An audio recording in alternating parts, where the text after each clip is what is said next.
कृष्ण वंदे जगद्गुरुम्। 18वां अध्याय का 68वां श्लोक।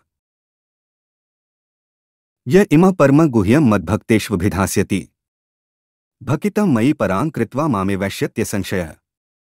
ऊपर कहे गए श्लोकों का अर्थ है, मेरे में पराभक्ति करके जो इस परम गोपनीय संवाद यानी कि गीता ग्रंथ को मेरे भक्तों में कहेगा वह मुझे ही प्राप्त होगा, इसमें कोई संदेह नहीं है। भक्तिं मयि परां कृत्वा का अर्थ है जो मेरे में पराभक्ति करके इस गीता को कहता है।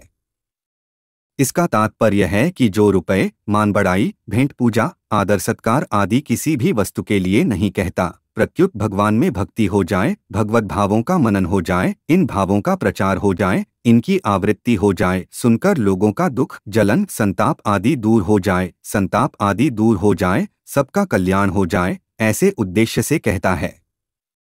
इस प्रकार भगवान की भक्ति का उद्देश्य रखकर कहना ही परम भक्ति करते कहना है। इसी अध्याय के 54वें श्लोक में कही गई पराभक्ति में अंतर है।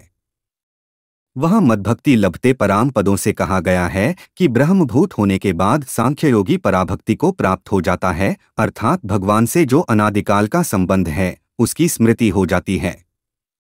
परंतु यहाँ सांसारिक मान बढ़ाई आदि किसी की भी किंचन मात्र कामना न रखकर केवल भगवत भक्ति की, भगवत प्रेम की अभिलाषा रखना पराभक्ति है। इसलिए यहाँ भक्तिं मयि परां कृत्वा मेरे में पराभक्ति करके ऐसा कहा गया है।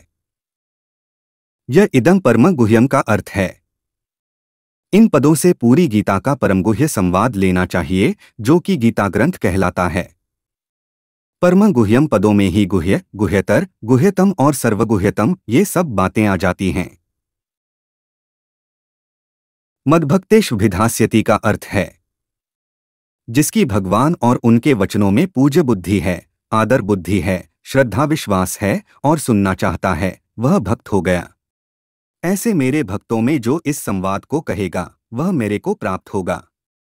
पीछे के श्लोक में नाभक्ताय पद में एक वचन दिया और यहाँ भद्भक्तेषु पद में बहुवचन दिया।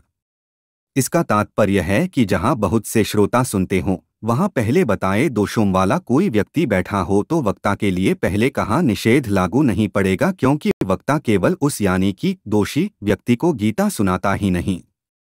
जैसे कोई कबूतरों को अनाज के दाने डालता है और कबूतर दाने चुगते हैं, यदि उनमें कोई कौआ आकर दाने चुगने लग जाए तो उसको उड़ाया थोड़े ही जा सकता है, क्योंकि दाना डालने वाले का लक्ष्य कबूतरों को दाना डालना ही रहता है, कौओं को नहीं। ऐसे ही कोई गीता का प्रवचन कर रहा है और उस प्रवचन को सुनने के लिए बीच में कोई नया व्यक्ति आ जाए अथवा कोई उठकर चल दे तो वक्ता का ध्यान उसकी तरफ नहीं रहता। वक्ता का ध्यान तो सुनने वाले लोगों की तरफ होता है और उन्हीं को वह सुनाता है।